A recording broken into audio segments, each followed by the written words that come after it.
Good afternoon from Singapore. Thank you for joining us here at the International Institute for Strategic Studies. My name is Julia Vu, and I'm the IISS Senior Fellow for Cyber Power and Future Conflict. I'm delighted to be here with my panel of experts to launch our Cyber Capabilities and Net Assessment Volume 2. Volume 2 builds on IISS's in-house qualitative methodology developed by our Senior Advisor for Cyber, Marcus Willer, in 2021, which measures cyber power at the national level.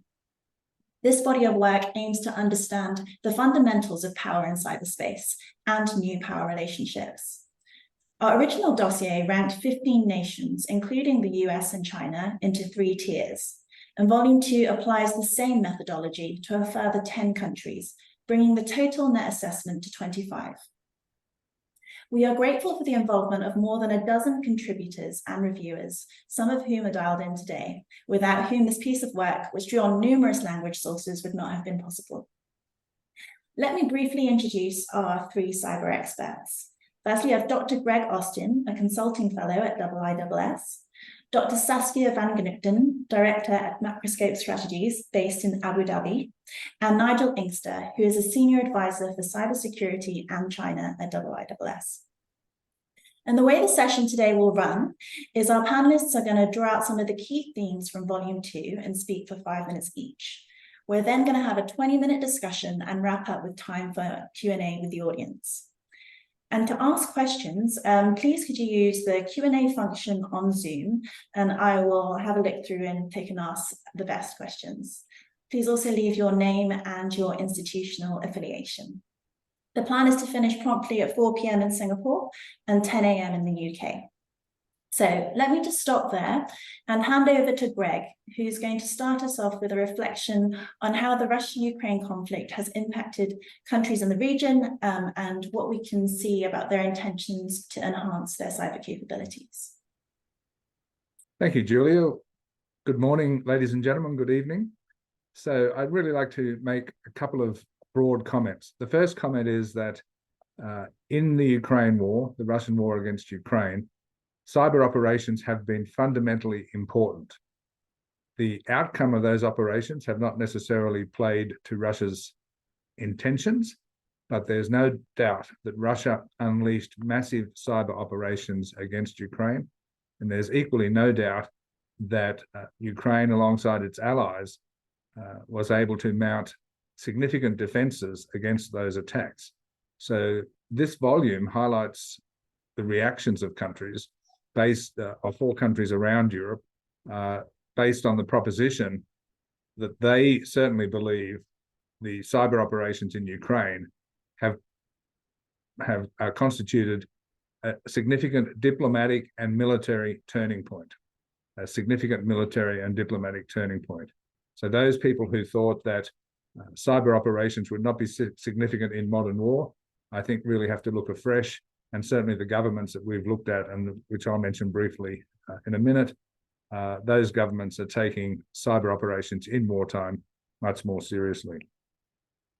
As a quick illustration of that, it has been revealed recently that U.S. Navy personnel participated in the cyber defense of Ukraine. So we have a situation where the armed forces of the United States are directly engaged in the cyber operations between Ukraine and Russia. And according to Cyber Command in the United States, these cyber Navy personnel played a very important part in blocking what might have been otherwise catastrophic attacks. This demonstrates that the significance of navies has shifted.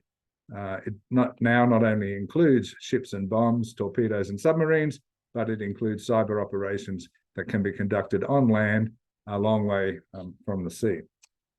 Let me turn quickly to a few points about 4 of the countries. So if we look at the Netherlands, we see a very sharp response to the invasion of Ukraine.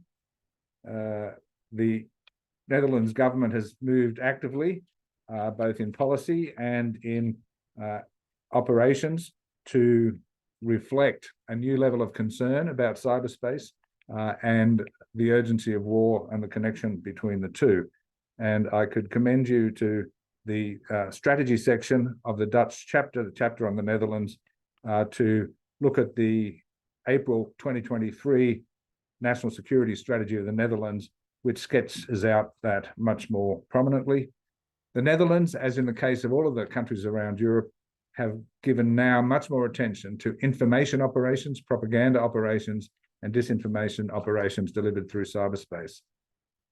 We see the same picture with Estonia, and Estonia believes it's in an existential struggle against Russia through the Ukraine war. Estonia has played a very important part in the international diplomatic effort to support Ukraine, and Estonia has shifted its defense spending and its cybersecurity strategy in direct response. Germany is a very interesting case in point. So we know that Germany committed to a boost of defense spending of 100 billion euros in 2022, of which 21 billion will be dedicated to communications and cyber. Now, of course, a large slice of that is for infrastructure and an upgrade of infrastructure, but I would take a slice of 21 billion to improve my cyber forces any day of the week, I think. So it's a very important point. And Germany in particular, like both Ukraine and the Netherlands, have focused very heavily on the new threat, well, not the new threat, but the elevated threat from Russian disinformation operations through cyberspace. And there's brief mentions of all of that in the German chapter. Turkey, the fourth European country that we looked at in the study, is a little bit different. Turkey's definitely played a masterful diplomatic game in terms of supporting Ukraine, and I personally admire the efforts of the Turkish government in that direction. We've seen some response from the Turkish General Staff to the effect that cyber operations in Ukraine are very important for the future of warfare, but it's going to take some time, I think, before the Turkish government is going to adjust in the same way that we've seen the Netherlands, Estonia, and Germany adjust in direct military terms. So let me stop there if I may, Julia. Thanks a lot, Greg. And I really like the point you raised about the role of the US Navy personnel in the Ukraine conflict. And I would love to return to the importance of alliances in the discussion. Let me now turn to Saskia. So Saskia, Volume 2 assesses a few countries that have been, I guess, less in the spotlight when it comes to discussions of national cyber power, including, for example, the UAE and Saudi Arabia. Could you give us a little overview of the their strengths in terms of cyber capabilities and what this tells us about their national priorities? Yes, thank you very much, Julia. And of course, congratulations on this new report, which looks great. So yeah, as you mentioned, the two Middle Eastern countries that are under examination in this volume, they're both located in the Gulf. It's the UAE and Saudi. And while, of course, I mean, these are two very different cases with their own idiosyncrasies, they do display quite a couple of similarities when it comes to cyber capabilities and national power. And what I want to do is quickly highlight three elements here. One is the very central place of cyber capabilities in these countries' thinking about national power. The second is the ongoing reliance on foreign products, foreign technology, and foreign tech talent, despite a very strong drive to build national cyber ecosystem. And the third one is the speed with which these countries are rising up the ranks in international cybersecurity rankings, mostly due to a very strong political will and large investments. So with regard to the first point, cyberspace giving a lot of weight in these countries' thinking around both economic development and national security. So cyberspace is first of all seen as a critical enabler for economic growth, and especially also for economic diversification, meaning that they see it as an enabler to find other income than just income from oil. And these countries have also adopted very ambitious targets in this regard. So for example, the UAE wants to double the contribution of its digital economy to national GDP from 9.7% in 2022 to almost 20% in 10 years later, 2032. In Saudi Arabia, the government works with a blueprint for the future, which probably we all have heard of, which is Vision 2030. And in this vision, the kingdom's economy is set to make a shift from being powered by oil to being powered by digitalization. And what the kingdom has in mind here is probably best understood by pointing at the development of smart cities and smart urban areas, maybe illustrated also best by the well-known mega project of NEOM. And as these countries are growing the non-oil share of their GDP, there's also the understanding that the ICT behind it, behind their trade and their financing activities, need to be secured. So they put a lot of effort in that.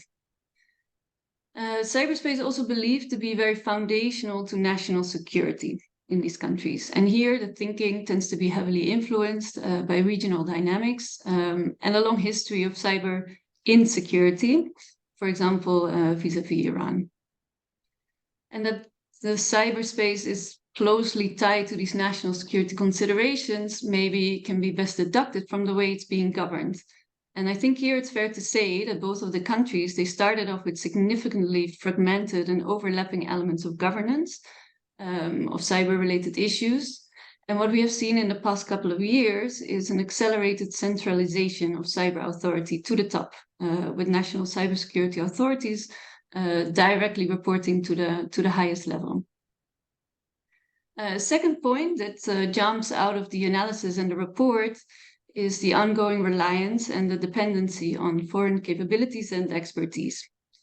So, and this seems also to be one of the two main reasons why these two countries ended up as a so-called tier 3 cyber power in this report. The other reason being the challenge of coordination between various authorities, private and public. So given the very high cyber-related ambitions that these countries have, they still often need to rely on commercially available foreign products and partnerships with other countries. And even when they are setting up local companies, which they are doing, they still often need to attract international expats, employees to fill them, to do the work. That said, I think there's two interesting developments going on in this space. I mean, first of all, these two countries are spending significant amounts of efforts and money on catching up and correcting for this weakness. So they're investing very heavily in digital education. They try to cultivate local coders and the national cyber workforce. They're also more and more finding ways to attract FDI and to have companies operate from within the country instead of just importing the products and the services. And they're also actively developing homegrown cybersecurity companies, for example, Saudi Estonia Cyber. And I think also worth mentioning is the strong focus on artificial intelligence and the political will that these countries have to actually experiment with it and deploy it in a way that they're trying to get ahead of the game in this area. So in the second observation in this particular point of the dependencies and the reliances is that the UAE and Saudi are increasingly interested in collaborating with a broader spectrum of partners. So initially there was a very strong, I would say almost exclusive reliance on Western expertise. But while the US and the UK remain definitely key partners, especially when it comes to cybersecurity, there is also a clear diversification of partnerships ongoing. So both the UAE and Saudi, they have very much understood that when it comes to cyberspace, there is much to gain also elsewhere. For the UAE, maybe the best example is that after the conclusion of the Abraham Accords in 2020, Israel has become an important cybersecurity partner. And that, from the start of that normalization of ties with Israel, cyberspace has been recognized as one of the key areas of large potential for collaborations. China, of course, is clearly also a growing actor of significance in the region. And it's seen by both increasingly as an important economic and technological partner. One can point at the quite recent visit of President Xi Jinping to Saudi Arabia, where we also saw the conclusion of a good number of strategic deals, including with the tech giant Huawei. And at the same time, though, these countries also want to, keep working with Cisco, with Nokia, with Ericsson, and with others. I will leave it to Nigel in a second to elaborate on what the current China-US dynamics might mean for cyberspace and other countries' ambitions. But there's one last point I wanted to stress, and that is, that's really this political will of these countries to become cyber leaders and their ability to allocate significant sums of money to this ambition. And in a way, I mean, these efforts are making an impact, at least if you have to, if you're looking at the international rankings, such as the Cybersecurity Index of the UN-affiliated ITU. So, for example, in their latest edition, Saudi Arabia came in second worldwide, and the UAE came in 5th, which was climbing up from the 33rd place in just a couple of years. So I think that also gives us a little bit of food for thought. And on that note, Julia, I would like to hand it over to you again. Thanks so much, Saskia.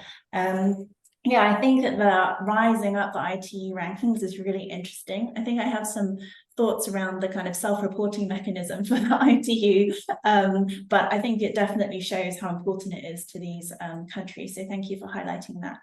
So Nigel, over to you. It was, in volume 1 of this report, we drew a very clear distinction between the cyber capabilities of the US versus that of China. Could you share some thoughts about how the countries in the second volume are trying to navigate the US-China relationship as they craft their own national cyber strategies? Yes, indeed. Good morning, good evening, everybody. I think, when we look at the totality of the cyber domain, it's quite clear that there are two powers that, so to speak, make the weather, if not the climate here, and that is the United States on the one hand and China on the other. And we are seeing a very clear global geopolitical competition between the two of them, which is playing out to a significant degree in the cyber domain and in the tech space. We're looking at the moment at efforts by the United States to ensure that it remains several generations ahead of China in critical technologies, notably advanced semiconductors, artificial intelligence, and quantum computing.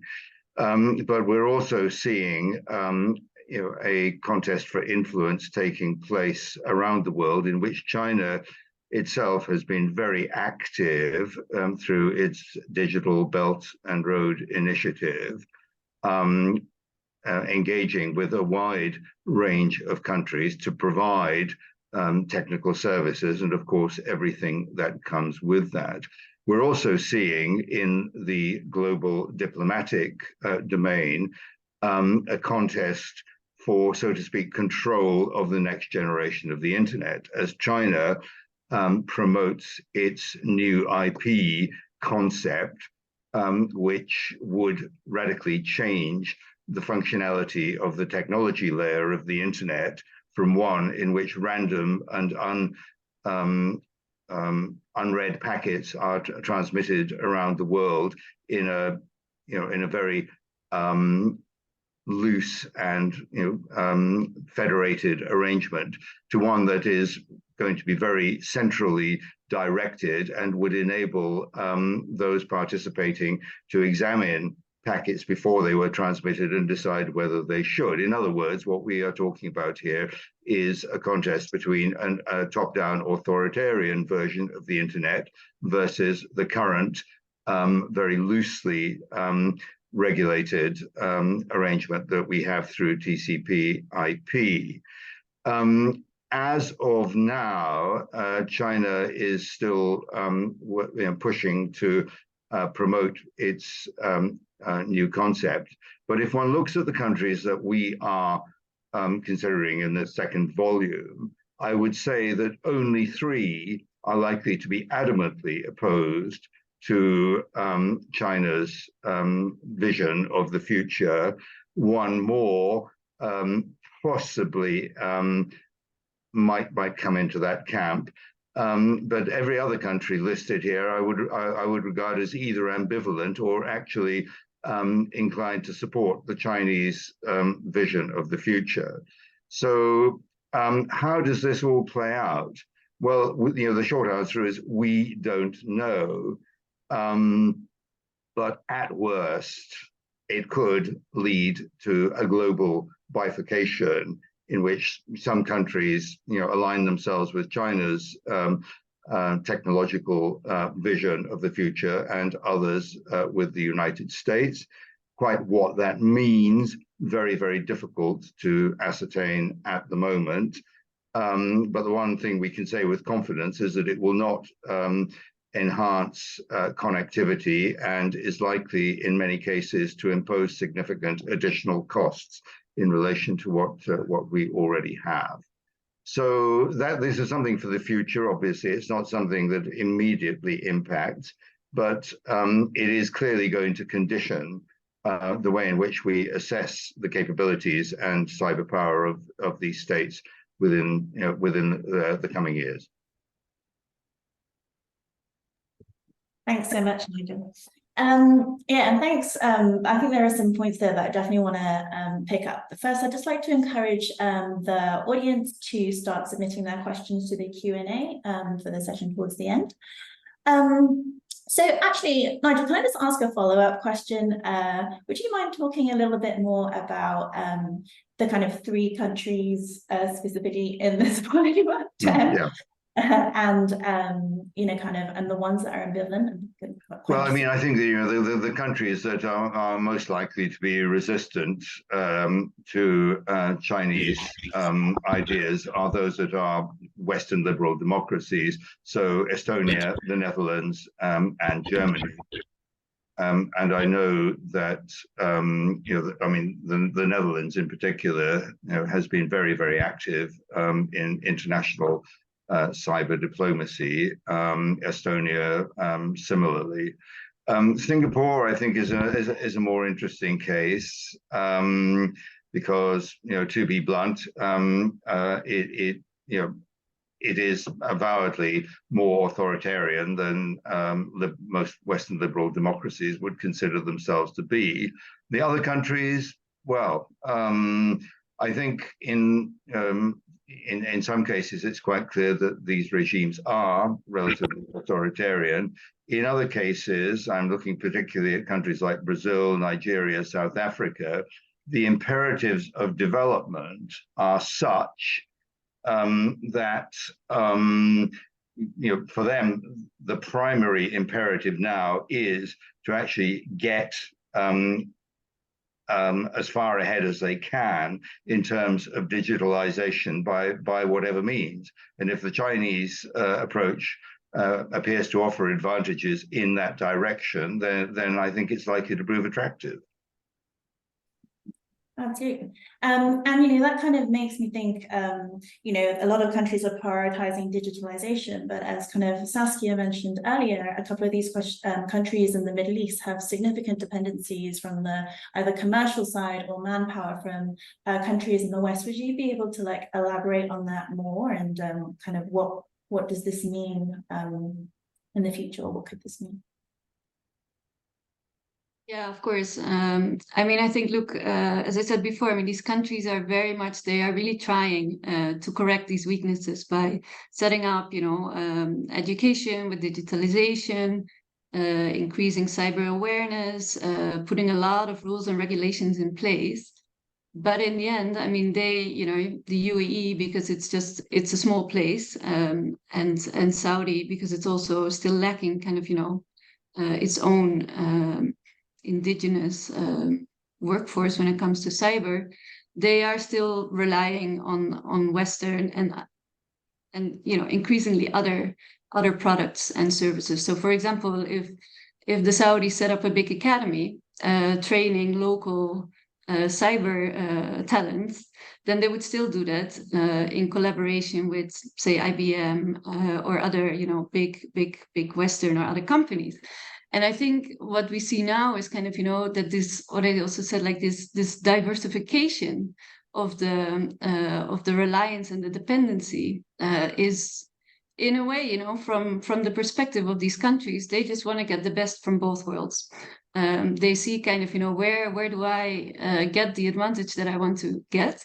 And sometimes that's in the West, and sometimes that is, say, in the East. And I think that is something that is, they are getting away with very much, but more and more it's becoming also an issue. So like they walk into issues where the US is making a real point out of certain imports of, say, chips, or working with certain technologies that will be blacklisted in Europe or in the US. And I think that both you and Nigel have kind of really highlighted that, that these 10, volume 2 really shows that there's a kind of diversification of not only the hardware, but also there's a broader array of options for technology governance models, which kind of shows us where countries may be sitting on the kind of US China tensions. Greg, can I go to you? And can we pick up this point that you made earlier about the US's role in the Russia-Ukraine conflict? And can we broaden that out to talk a bit more about the importance of alliances in cyberspace? Yes, thank you, Julia. So we have 4 chapters where the alliance factor came into play in respect of the Russia-Ukraine war quite strongly. And one thing we see from the analysis of the cyber diplomacy of 3 of the countries in the report, the Netherlands, Germany, and Estonia, is that these 3 countries really took a powerful stance. They exercised leadership, and interestingly, some of them started to provide cyber intelligence to Ukraine very early, and I think that's important to note. And so the contours of the reaction of many countries around the world to the Ukraine war and its cyberspace dimensions, those contours have yet to be mapped fully. And IISS is actually engaged in a project on how that's going to play out in military and national security aspects of cyberspace. I think that the intensity of the Estonian diplomacy really played out very much in cyberspace. But of course, what Estonia could offer was pretty limited. But I think their leadership in this way was quite a catalyst for the reaction of other European countries. German government has not been so visible in some of its direct support to the Ukrainian government in cyberspace, but I think once we get all of that information out into the public domain, I think we'll see a level of support there that might surprise us. The Netherlands are sitting alongside the Five Eyes in a sense. It's not a member of the Five Eyes, but its mentality is like the Five Eyes. And with the US engaged heavily in the Ukraine war in cyberspace, not to mention the UK, possibly other members of the Five Eyes, it's inevitable really that the Netherlands will be there alongside the Five Eyes countries, playing a similar role with its more limited capabilities. The Netherlands has sort of got interesting constitutional and political dimensions, a bit like Germany, which limit the way their armed forces and their cyber forces might act internationally. Estonia doesn't have the same constraint. It certainly has the opposite effect. And I think what we see from Turkey is really no significant evidence in the public domain of direct intervention in the cyber defense of Ukraine. And if we consider the impact on the cyber defense of Ukraine of the US interventions, other allied interventions like the UK, Germany, Estonia to a point, then I think that the potential for countries like Turkey to offer much is quite limited. That alliance intervention was very serious, and it actually helps us turn the page diplomatically, where say between 2010 and 2015, the world was looking at cyber norms, and countries were looking at self-reliance. They wanted to be close to some of them wanted to be close to the United States, but always within the framework of self-reliance. And I think what we see as a result of the Ukraine conflict and the cyber intervention is that countries who study this closely know that they have no international security in cyberspace which is not alliance-based. Thanks, Jim. Thank you, Greg. So actually, I wanted to pick up on your mentioning or description of Estonia and Singapore, and building on a question that's in our Q&A box asked by James Crabtree, Executive Director of IISS Asia.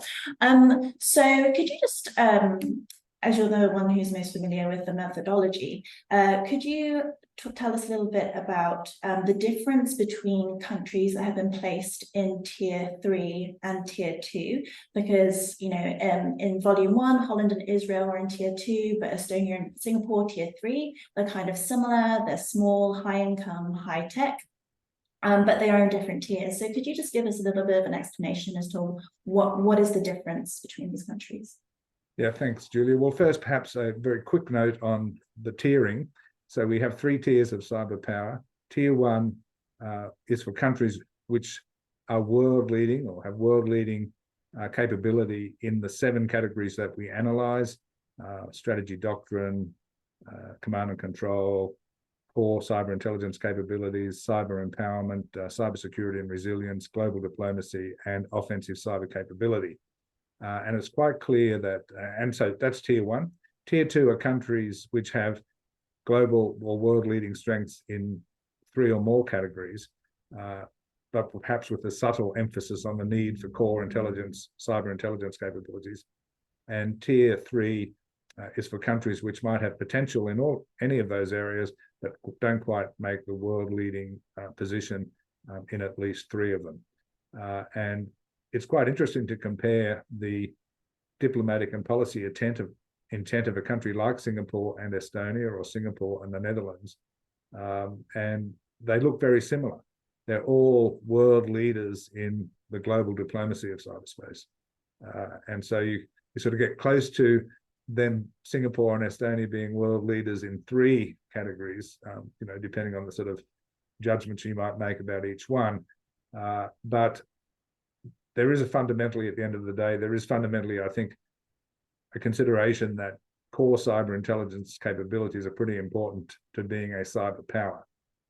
And additionally, we take into account the way in which a country can leverage its own core cyber intelligence capabilities through alliances.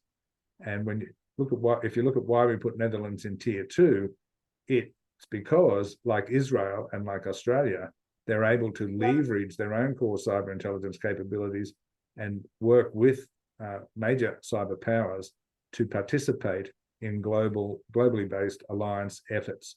And in the case of Singapore, it has just a different sort of diplomatic strategy, different sort of positioning, and a different history of the development of cyber military capability. In a few years, I could imagine that a country like Singapore will be much more powerful in core cyber intelligence capability than it is today. It's on that trajectory. It didn't start on that trajectory until just a few years ago, as senior leaders of Singapore have acknowledged. You take the Estonia case, it's a little bit different. It just doesn't have the resources that a country like Singapore has. It's achieved wonderful things, and its leadership is impressive, but it just doesn't have the sort of leverage impact in the core operational areas of cyberspace of countries like Israel, the Netherlands, and Australia, which are in tier 2, perhaps questionably given their size. Thanks, Julian. Thanks, Greg. And so I think we've got a question here for Nigel. So from Benjamin Ang, when countries are deciding whether to adopt new IP or not, is the need for open economy and trade with Western liberal democracies likely to have equal or more influence than having avowedly authoritarian governments? Well, thank you. That's a very good question. I mean, I think that it's going to be very difficult to generalize here. You know, different countries will have different priorities. These priorities will be shifting.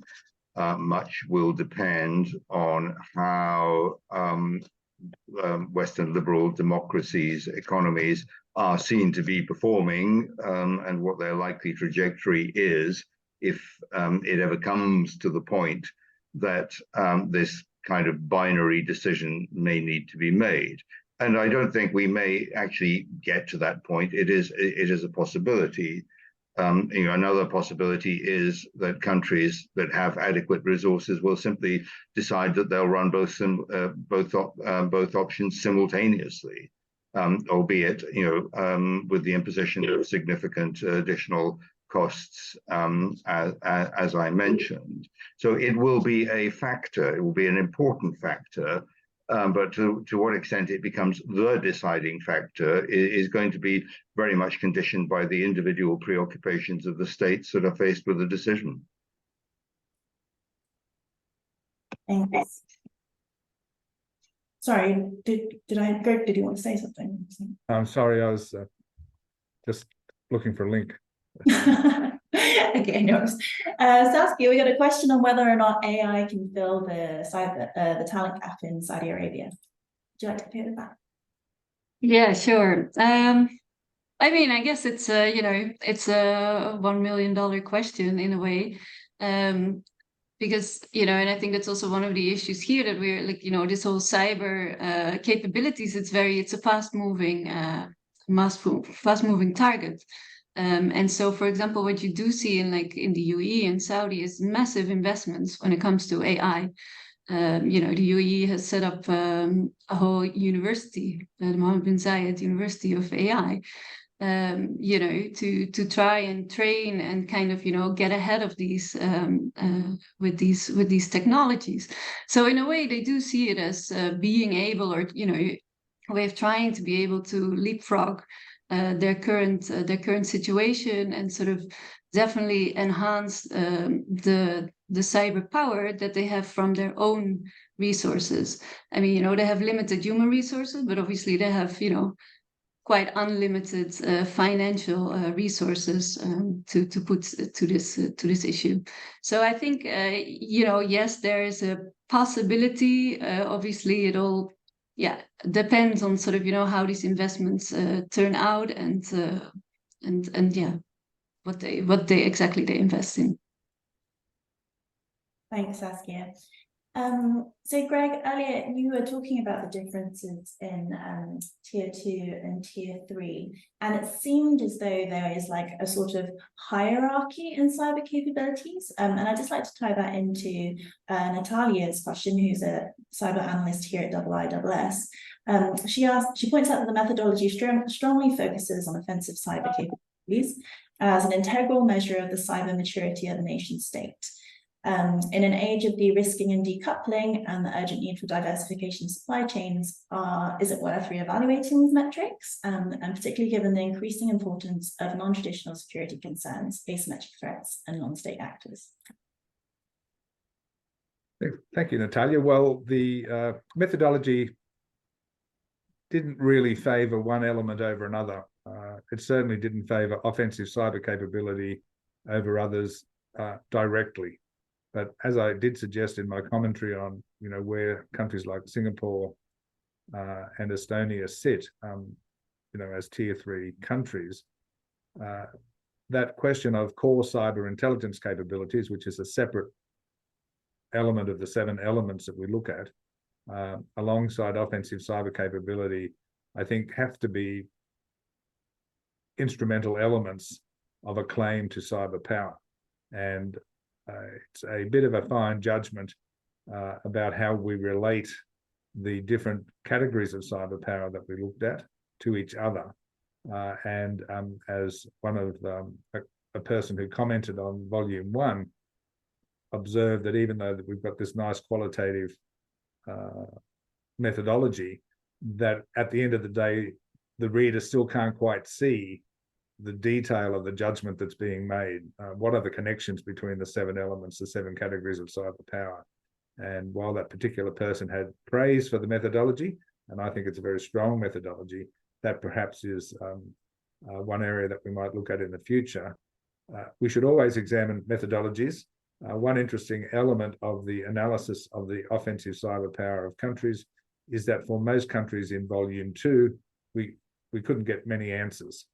So Brazil, Saudi Arabia, UAE, Turkey, there are countries about whom we know almost nothing in terms of their offensive cyber capability, unlike many of the countries studied in volume 1, where the governments themselves have published quite interesting information, and where there are solid academic studies or journalistic reporting or threat reporting from private sector companies on the activities of those countries. So if the methodology was to be improved, my suggestion would be that it would be improved in the direction of finding ways of assessing that offensive cyber capability, perhaps by proxy measures, rather than direct evidence of, yes, there's 600 people sitting in the offensive cyber unit in such and such a place in that country. So it's always worth a look, and particularly as we go through this massive transition to AI, and as we look at emerging technologies like in the quantum sciences, there is a potential to focus a bit more on the scientific foundations of cyber power, perhaps, and on the industrial elements of cyber power. These are supposed to be captured and are captured quite well in the empowerment category that we analysed. But I think as we see, in my view, countries like China not achieving the ambitions that they want to achieve in some of the advanced technologies, there's going to be a doubt that many countries in the world can actually catch up and have a life in these key technology areas of cyber operations without it being provided by the United States and its leading allies. Thanks. Thanks, Greg. That's really comprehensive. So I've got a question here from KPM Das, who's the National Cybersecurity Officer in Cisco, India. Says, just yesterday, PM Modi spoke about stability and the geopolitics resting on countries aligning to a rules-based order.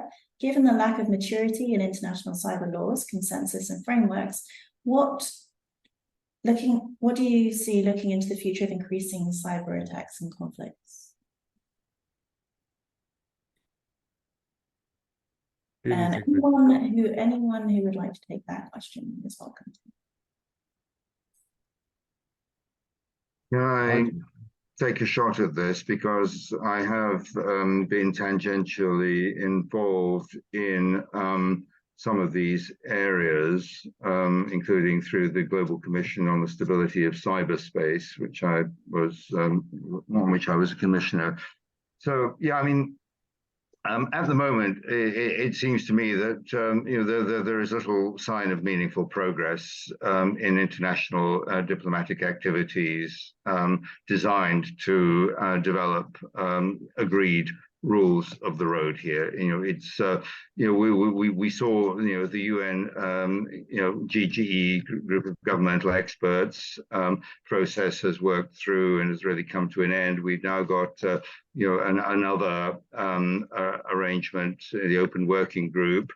I don't think that's really, to be honest, achieved much. We've seen a kind of proliferation of norms factories, so to speak, with frankly diminishing utility unless and until we see better evidence that some of the most basic norms that most people can agree upon are actually being implemented on a meaningful basis.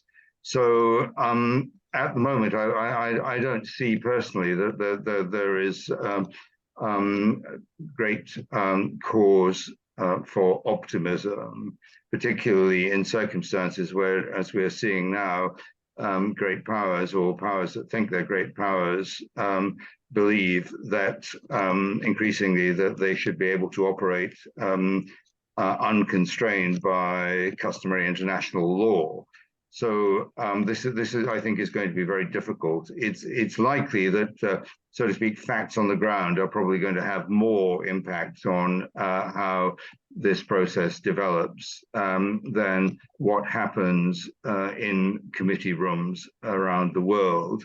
And it's always been my sense that something really bad's got to have to happen before we kind of come to our collective senses on this and really get serious about developing a more effective regulatory environment for the internet. Mm-hmm, mm-hmm. Yeah. And so we've got a kind of question from Tatia Mozitz from Caucus University. So Nigel, we've talked a bit about US, China and this kind of the tensions between them. But where do you see Russia here? Tatia comments that, as we know, Russia tends to create its own rules. And so will it pick a side or will it try and dominate? What are your thoughts?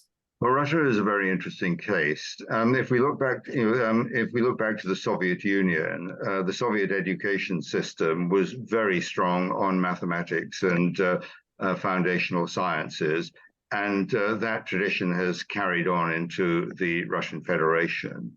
It's an area of considerable strength.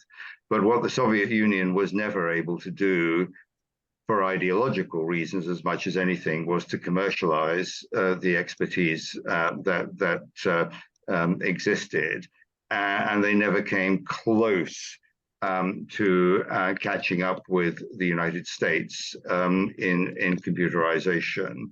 Not least because there was obviously an ideological aversion to a system that allowed and enabled the free flow of information and ideas. So we've seen in Russia today considerable expertise and skill, a lot of which has been exported. But again, the problem of commercialization has been a significant issue.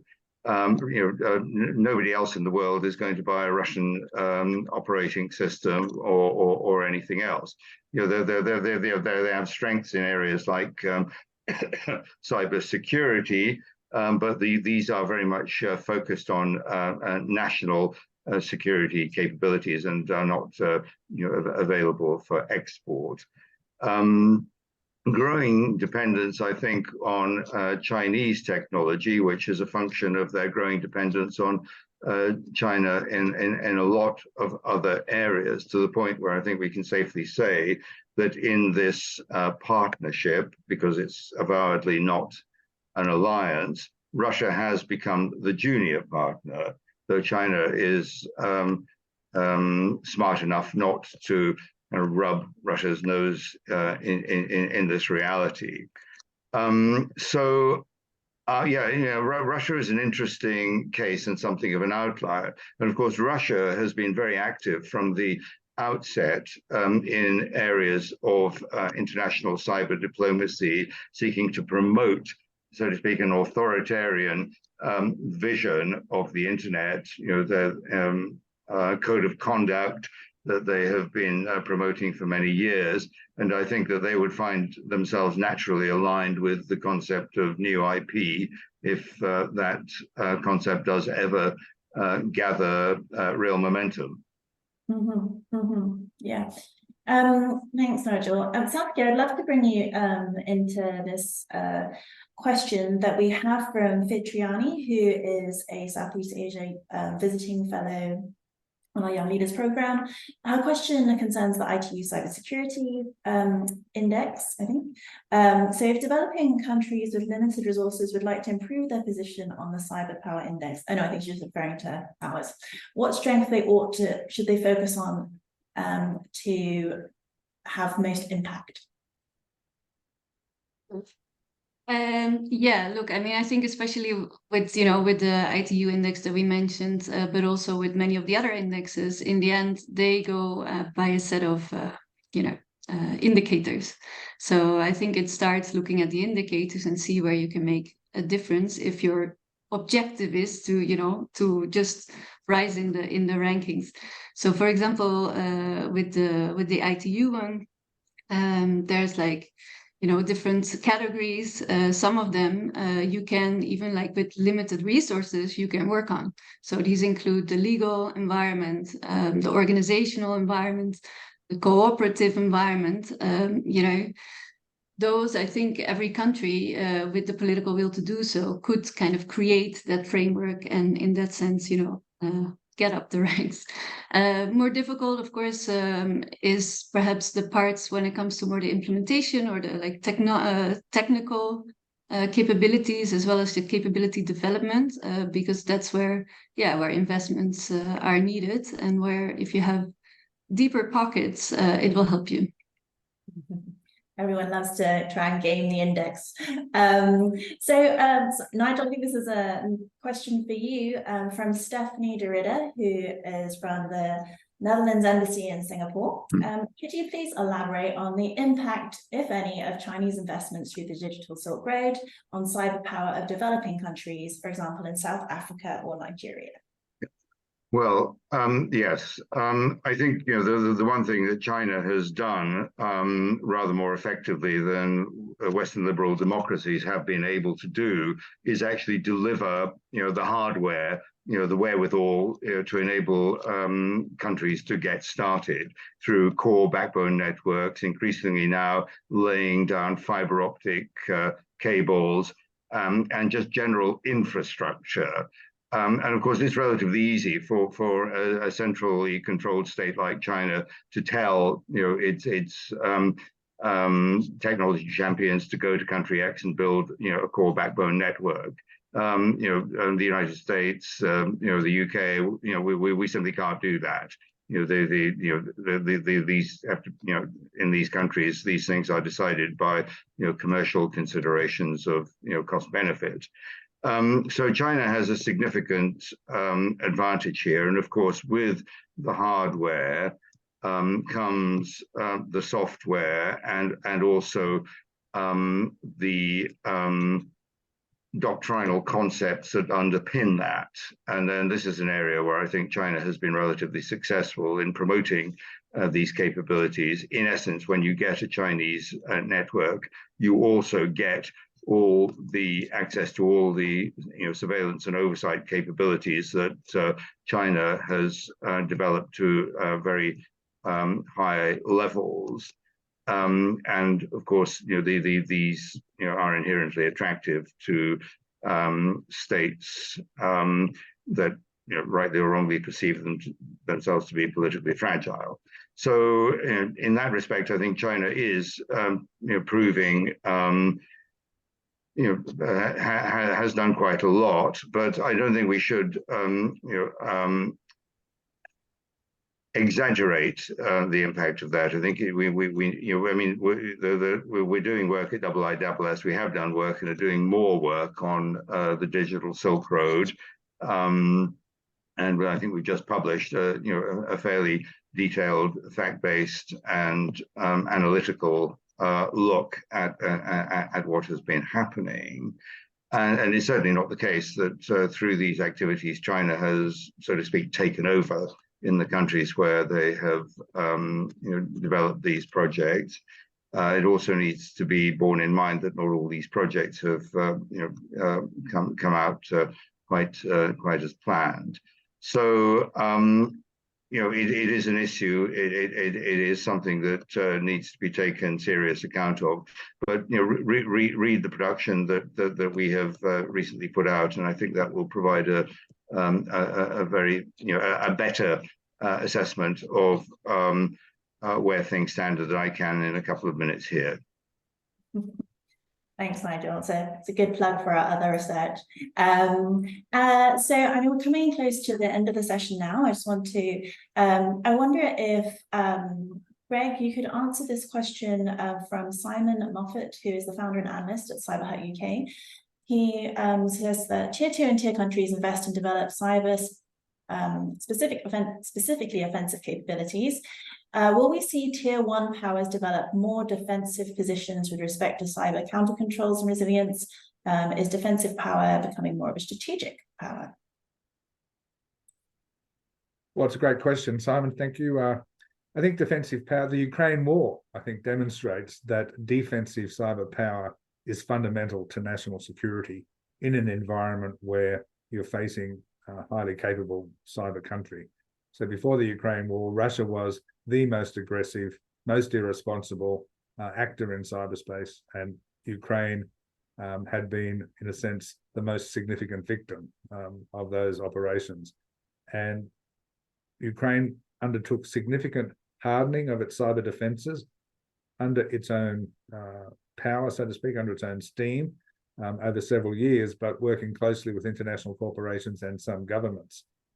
By the time the invasion looked imminent, Microsoft and the United States government moved early to harden Ukraine's cyber defenses and succeeded massively.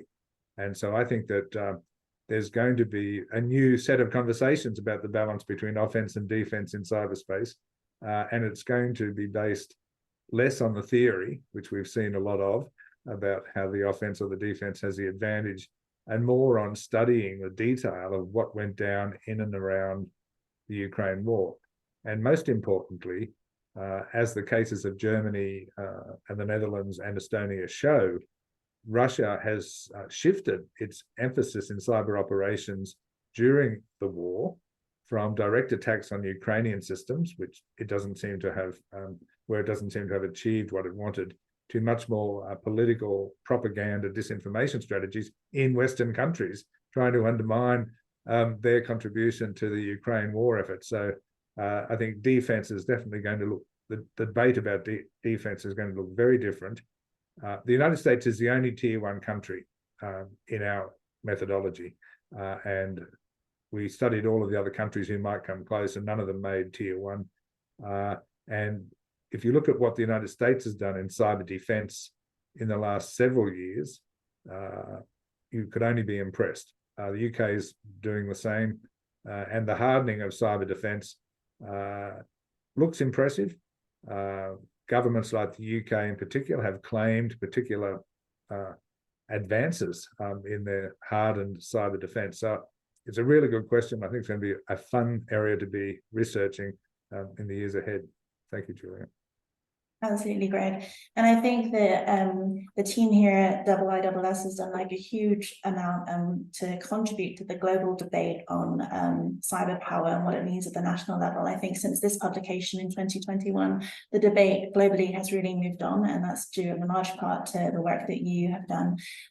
So thank you again, everyone, for joining us, and thanks to Saskia, Nigel, and Greg for this timely and interesting discussion. To the audience, you can read this report for free on the IISS website, and please do keep in touch with our Cyber Power and Future Conflict program, where we have a range of research forthcoming covering topics from the cyber power after effects of the Ukraine war to quantum sensing, and also to the defense implications of net zero. So thanks very much and good afternoon.